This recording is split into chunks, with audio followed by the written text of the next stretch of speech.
Good morning student.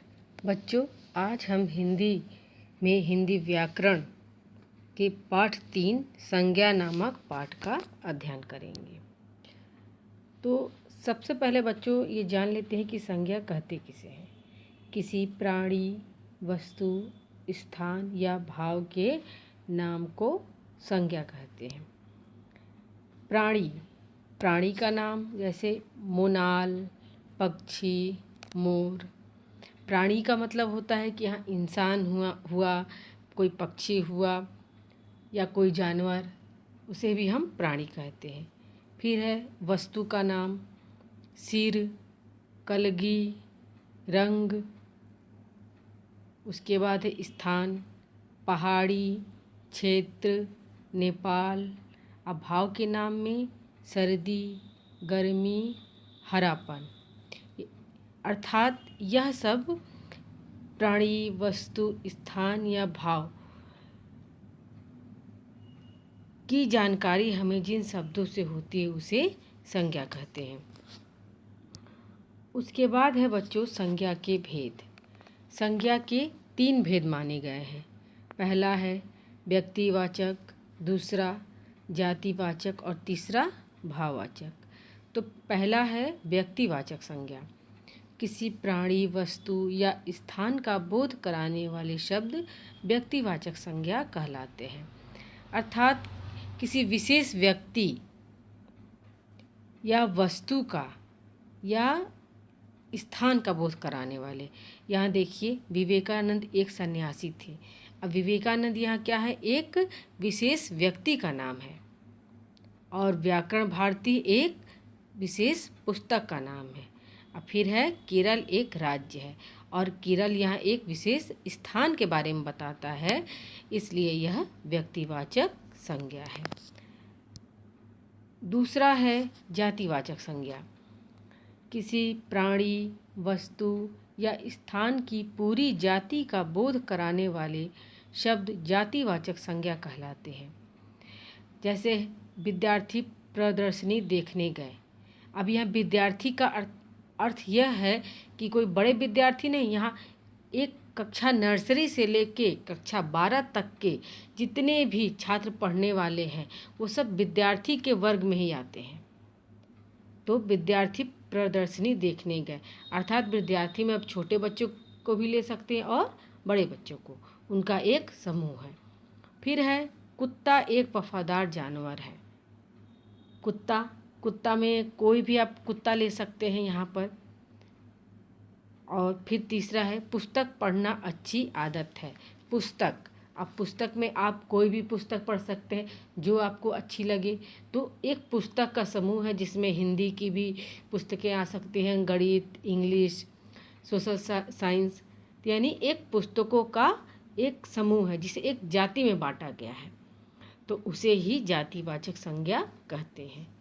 फिर है तीसरा भाववाचक संज्ञा। किसी प्राणी या वस्तु के गुण, दोष, स्वभाव का बोध कराने वाले शब्द भाववाचक संज्ञा कहलाते हैं।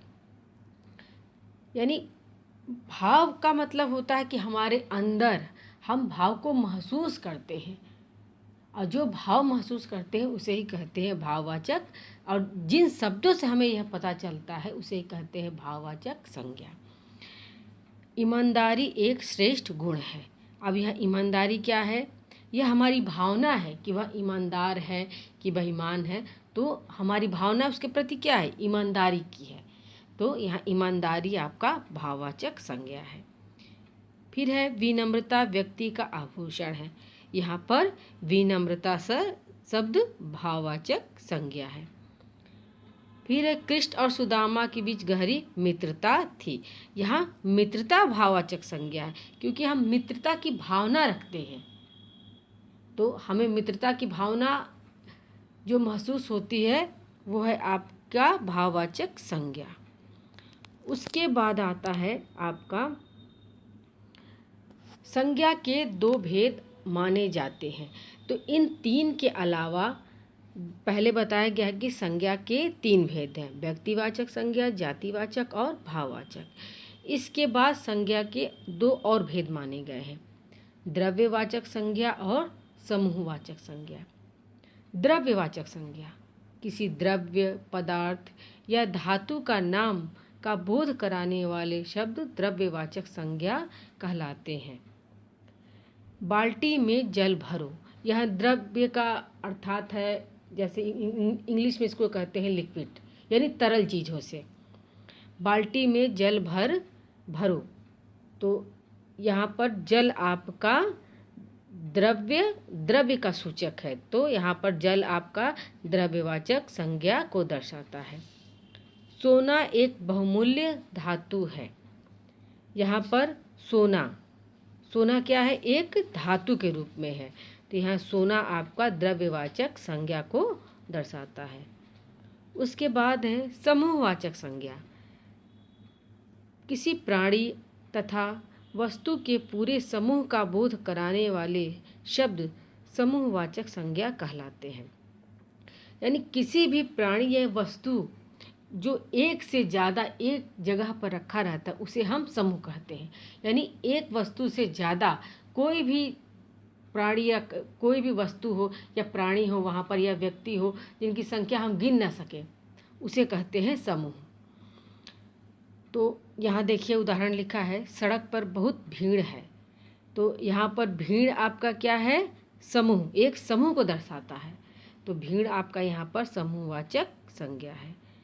सेना की टुकड़ी देश की सुरक्षा में तैनात है, यहाँ पर आपका टुकड़ी शब्द समूह का बोध कराता है, तो यहाँ पर टुकड़ी आपका समूहवाचक संज्ञा है। उसके बाद बच्चों अब हम आते हैं भाववाचक संज्ञा की रचना, कि आप भाववाचक संज्ञा की रचना कैसे कर सकते हैं। तो जिसमें बताया गया है जातिवाचक संज्ञा से आप भाववाचक संज्ञा की रचना कर सकते हैं, जैसे मनुष्य का मनुष्यता, बच्चा का बचपन, वीर का वीरता। फिर है सर्वनाम से, यानी सर्वनाम शब्दों से भी आप भाववाचक संज्ञा की रचना कर सकते हैं। अपना का अपनापन, मम का ममत्व, और तीसरा है विशेषण से, और तीसरा है विशेषण से, यानी विशेषण शब्दों से भी आप भाववाचक संज्ञा की रचना कर सकते हैं। मीठा का मिठास, ठंडा का ठंडक, भूखा भूख, सुंदर का सुंदरता।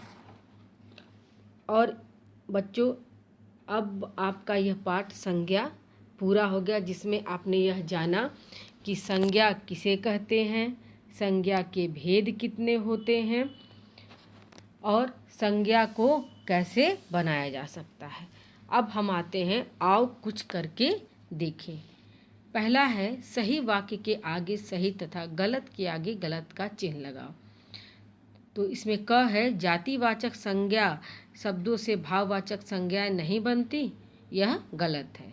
जातिवाचक से भी भाववाचक संज्ञाएं बनती हैं। दूसरा है टोली, रेवण और झुंड शब्द समूहवाचक संज्ञा है, हाँ। ग विवेकानंद और सरोजनी नायडू जातिवाचक संज्ञाएं हैं, हाँ गलत, यह आपका व्यक्तिवाचक संज्ञा है। घ सैनिक शब्द द्रव्यवाचक संज्ञा है, गलत, सैनिक शब्द आपका समूहवाचक संज्ञा है। अंगा विशेषण तथा क्रिया शब्दों से भाववाचक संज्ञाएं बनाई जाती हैं, सही। फिर है प्रश्न नंबर 2, वाक्यों में आए रंगीन शब्द कौन सी संज्ञाएं हैं, यह आपको लिखित वर्ग में बताया जाएगा। उसके बाद चलते हैं हम प्रश्न नंबर 4 पर। दिए गए प्रश्न नंबर 3 आपका प्रश्न उत्तर है, जो आपको रिटेन वर्क में करवाया जाएगा। प्रश्न नंबर 4, दिए गए शब्दों को सही जगह पर लिखो। इसमें आपको जो व्यक्तिवाचक संज्ञा है उनको आप व्यक्तिवाचक संज्ञा में लिखेंगे, जातिवाचक को जातिवाचक और भाववाचक को भाववाचक में। इसमें व्यक्तिवाचक संज्ञा आपका है उड़ीसा, सूरज और गुलाब बाग। फिर है जातिवाचक, जातिवाचक में देश, गांव, मैदान। उसके बाद जो है मित्रता, महानता और अच्छाई आपका भाववाचक में आएगा। फिर है दिए गए शब्दों से भाववाचक संज्ञा बनाओ। तो क है वीर का वीरता, मित्र का मित्रता, गहरा का गहराई, लंबा का लंबाई, अपना का अपनत्व, पढ़ना का पढ़ाई। छठा है दिए गए शब्दों का वाक्य में प्रयोग करो। तो ये आप स्वयं से करेंगे। तो इसी के साथ यह पाठ समाप्त होता है। तो आप पुस्तक वर्क भी पूरा करेंगे और परिभाषा को अच्छे से याद करेंगे। और इसी के साथ यह पाठ समाप्त होता है।